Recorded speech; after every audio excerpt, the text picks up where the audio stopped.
and you're able now to have all these different benefits. Like the schools are now better because you're keeping businesses in the neighborhood. That's my way of thinking. My kids live here. My family lives here. So my way of thinking was upholding the good and forbidding the evil, or the issue of the harms and benefits of a situation.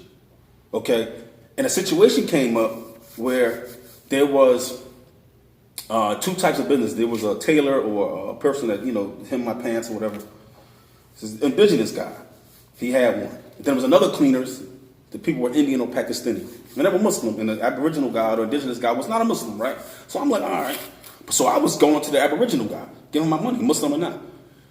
So I had this conversation in a group, and people wanted to know about was this against Wala wa Bara? I told them how. Because my Wala, my Bara, in this situation had nothing to do with Aqidah, had nothing to do with religion. It was based upon the things I said just a couple minutes ago, just previously, about keeping the money in the community and keeping my neighborhood where I live economically sound and keeping the businesses there. In my mind, that's how I was thinking. Because the Pakistani people, when they take your money, they don't hire anybody in the neighborhood. And they close the store and they go back to the suburbs and they build schools out there and they send their kids to college. None of that money is trickling down to where I live or to anybody that I'm around. Period. Me, my family, the neighbors, nobody. He's just basically a vampire at this point. So I sent this question to a brother. I don't want to mention his name because I don't have his permission to mention the brother's name. But so I hit him on WhatsApp. And the question I asked him was, I told him the same scenario I just mentioned to y'all about giving my money to the so-called black man or the indigenous person over the Pakistani who happened to be Muslim. Does this go against Wala wa Bara? So he, in terms, goes and he's in the Sharia program in Riyadh, and he asks one of his teachers. And subhanAllah, I just wish I had the name of that scholar at this point, but I can't really remember. But inshallah, at some point, at a later date, I'll give people that name so maybe they can reference this. But he went and asked the sheikh, and obviously he gave the sheikh the background of our situation here in America as a people, our history, what's going on, what's been going on. So boom. And the response was even shocking to me, and I think it'll be shocking to a lot of people. Number one, has nothing to do with Wala Bara. The sheikh said to him that first he asked, who said this is Wala wa Bara? Who said that this is Wala wa Bara? Meaning allegiance and disallegiance, meaning who I give my money to. As if we don't have situations where the Prophet ﷺ went and spent money with non-Muslims. As if we don't have situations when the Sahaba spent money with non-Muslims. Okay? But the response of the sheikh is that in a situation where you're basically under attack, or you're basically in a situation where you're weak, you're in a minority. And meaning by minority doesn't necessarily mean by numbers. It means that you don't have control of the resources of the country. And you're people who have been suppressed and beat down. In that situation, that's a judgment call. It's not based upon the fact that I may love this particular person more than this person. It's based upon survival tactics at this point. Because why give the people who don't have resources, and you're from those people, and whatever affects them affects you? Don't lie. Let's not lie. As if we're not affected by what happens to indigenous people in this country, so-called African Americans. As we're affected by how they move and how people move with them and how they're treated, and what affects them legally affects us. We got to talk to our kids about the police. We got to talk to our kids about how to move. We got to talk to our kids. The same conversation that Jerome is having, we're having with our children and amongst ourselves, because we're the same exact people in the same exact condition and situation. So what applies to them applies to us in a lot of situations.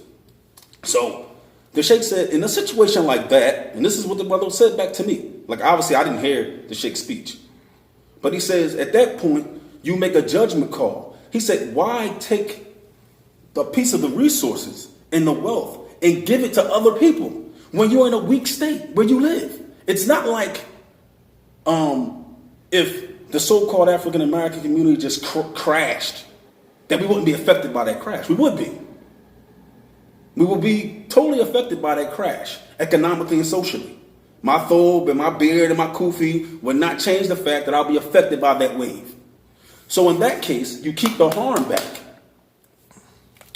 If I keep that business in the neighborhood, he hires 5 or 10 young people. Those 5 or 10 young people that would have been probably in a gang, selling drugs, robbing somebody, has an 8-hour job now, and he's making money. It's keeping him off the streets. For the most part. Now, obviously, there are idiots everywhere. But that job is keeping him. Now, he takes the money, he goes to the supermarket and buys things. The kid, he buys with a sneaker villa, which are usually, in a lot of cases, black-owned or indigenous-owned. He goes there. Now, that villa, that sneaker villa or that other store, that supermarket stays open because the money is flowing. They hire other people from the neighborhood. You see how the chain goes? The chain keeps going and going and going and going and going, and it keeps the businesses in your neighborhood. But the Pakistani guy, the Sheikh made a point. You give it to him. If he said, if this is true, that he's leaving the neighborhood with the resources and going where he lives, then it's only by intellect that you will give the money to the person who stays in your neighborhood. Because he's just going to keep the money there. You benefit, your kids benefit. Okay, you keep his business there. So now, what about the distance you got to go to the other cleaners? This indigenous guy's down the street from you. Why not support him and keep him there? Why not support the indigenous supermarket to keep that there? Now, that way you don't got to drive to 2 towns over now to go to a supermarket, or 2 towns over to go to a cleaners, or 2 towns over to go. You understand? So you keep all those community-based businesses in your neighborhood. This has nothing to do with love and hate. Has nothing to do with allow bara. This is common sense. It's common sense. And unfortunately, we don't think like that. And why not keep it in the community? You got the same history as this person. You're probably genetically related to this person. You're connected all types of ways other than belief system. That's the only way you're not connected to this individual. But economically, socially, politically, historically, genetically, you have all connections to this individual. But you go past him and you give your money to somebody who really doesn't care, who doesn't hire anybody in your neighborhood, and take your resources and your tax resources from there to his neighborhood and sends his kids to school, open up businesses, build things where he is. But the person here, if you give him your wealth, he's going to build things there. He's going to own property there. He's going to buy real estate there. He's not leaving. He's from that community. He's from those people. He's not leaving. But the other person leaves every single night, closes his gates, and he goes. And he doesn't leave anything there except that building. So what I'm saying, I was shocked by the Sheikh's response. And that's me, a little ad-lib. But what I'm saying is that the point the Sheikh was making is that, no, it's not wallahu bara. You keep your resources amongst yourselves, if you can. Especially when you're in a situation like we are here. And it's funny that when you see scholars who know Sharia, they don't play these games.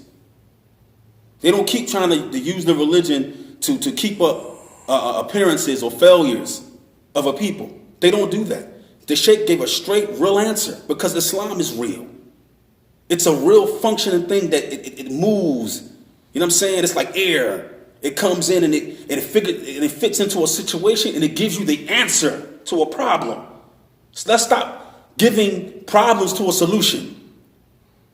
The solution is you are in these neighborhoods, you're from here. And don't think because you took a shahada and because you put on a kufi that it separates you from the problems of your own people. Because it does not. Because the Prophet ﷺ did not separate himself from the problems of his people. So why do you? So why do you? And that's just all I got to say.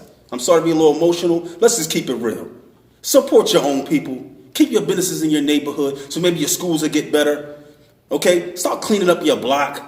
Stop complaining. Stop blaming the invader. Stop blaming the European all the time. Get up. Support your businesses. Support your local businesses. Support your people, whether they Muslim or not. Pick up a broom. Sweep. Be nice. Be kind. Stop throwing trash out the window.